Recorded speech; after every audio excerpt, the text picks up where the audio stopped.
The Lord be with you. A reading from the Holy Gospel according to John.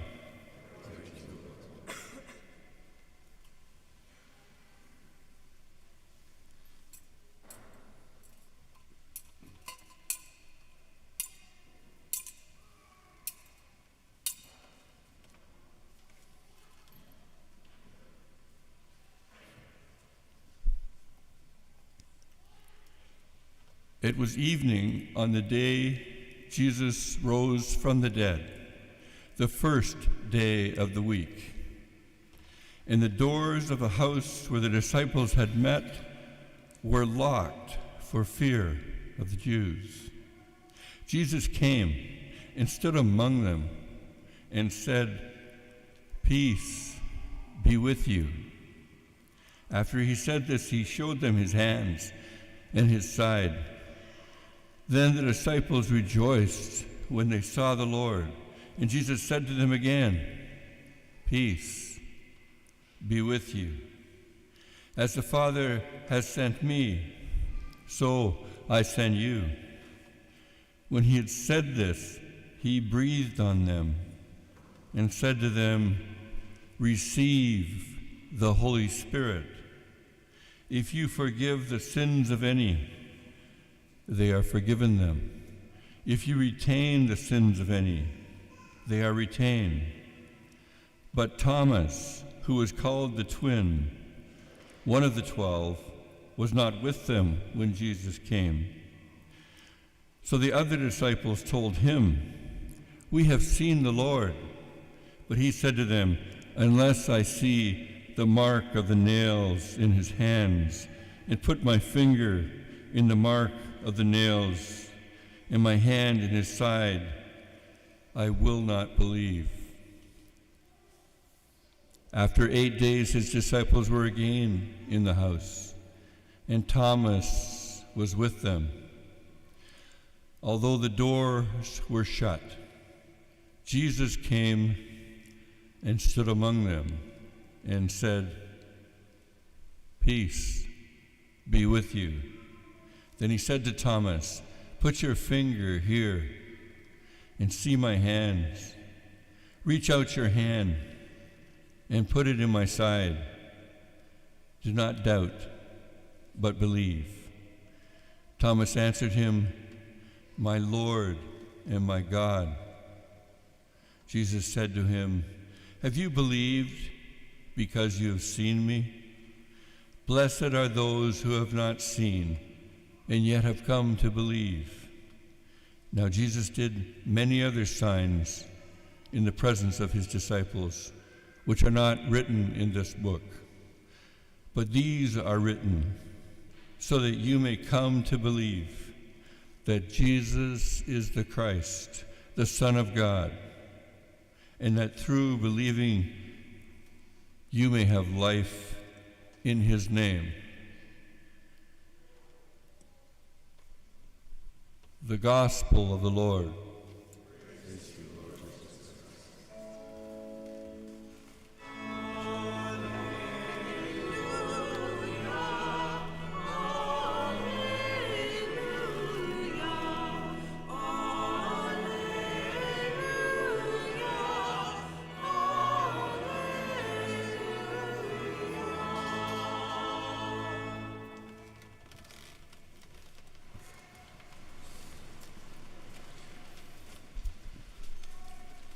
We come together, dear brothers and sisters, as we always do in the first day of the week, but we also mark the 8th day of the week, and that's this week which is so special and holy for us, a day that is celebrated as if it were one day spread over the 8 days. We do the same thing at Christmas time, when we have a whole octave of 8 days really that are one day, and so we celebrate this Easter festival and Easter mystery to continuing today.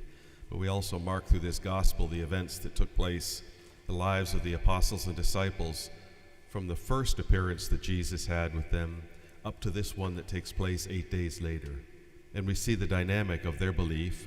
We also see something that's so significant about the appearance of Christ, and then the coming to belief of Thomas and whatever consternation was taking place in his life or the questions that were there. And in some ways, today we just celebrate and accept the grace of a disposition of trying to make sense of everything. And that's not this trying to make sense of everything where we're lost, but it's trying to make sense of a belief that is already in our hearts. And that disposition we've spoken of so often will remain with us all of our lives as we sit before the mysteries that we celebrate and try to make sense of them with a firm faith of what we believe and that the Lord gives to us. Significant, but just to reflect for ourselves on how important the wounds are of Jesus. In his risen form, he still carries the wounds of his death. And these become very important, not just for Thomas, but the teaching of the apostles the first night of the week, the day of his resurrection. He shows them deliberately the wounds of his death and of his passion. And then those things also become, for Thomas, in whatever disposition he has of trying to make sense of all this, they become the clinching point for him to come to belief as well. And he comes to belief in a strength that is even maybe stronger than the original appearance of the apostles. My Lord and my God, which becomes a wonderful exclamation of our faith and the faith that Thomas gives to the church as well. But it seems to be through these wounds that the risen Christ still carries. And that's something for us to reflect on, and we will through the Easter season. But that sense of trying to make sense of it. Why does the risen Lord carry these wounds with him? Why is this risen Lord something that is so important for us that we encounter, but to realize that he still carries those wounds and will until his final time when he comes back to claim victory for his Father? And this is something that teaches us about the age in which we live, an age in which the risen Christ still is with us and also still with us with his wounds, the wounds of his passion that bring us salvation. This sense of belief and of trying to make sense of it, let's say, is something just to hold in our hearts. It's something the church quickly starts to do after this first week of the church's celebration. The time of these early apostles and disciples, they meet the risen Christ, but that will come to an end after 40 days when Christ ascends to his Father. And all those, including ourselves, come to believe through the testimony, the power of the testimony of the resurrection that comes from these risen apostles, these apostles who proclaim this risen Christ. And we are in the same boat as all those. To see also what the great saints have exclaimed as the greatest miracle of the church is the spread of the faith. We'll see that in some of the readings of the Acts of the Apostles of how many come to faith in the short time in which they start to preach the message of Jesus' resurrection. And a faith then that spreads throughout the world. In its times of weakness and decadence, its times of purity and great, great strength, still there and still there among us. And we, just to reflect on the great mystery, there's a great miracle that takes place within each one of us who come to faith not because someone just tells us to, but because we have a movement within our souls, inspired by the Holy Spirit and through the grace of people's examples, but above all by the grace of God himself who gives to us, to make a movement within ourselves towards belief. And just to reflect upon it, that in that simplest form, just to realize how much grace is involved in us moving that soul towards belief. This is a great miracle that takes place within each one of us.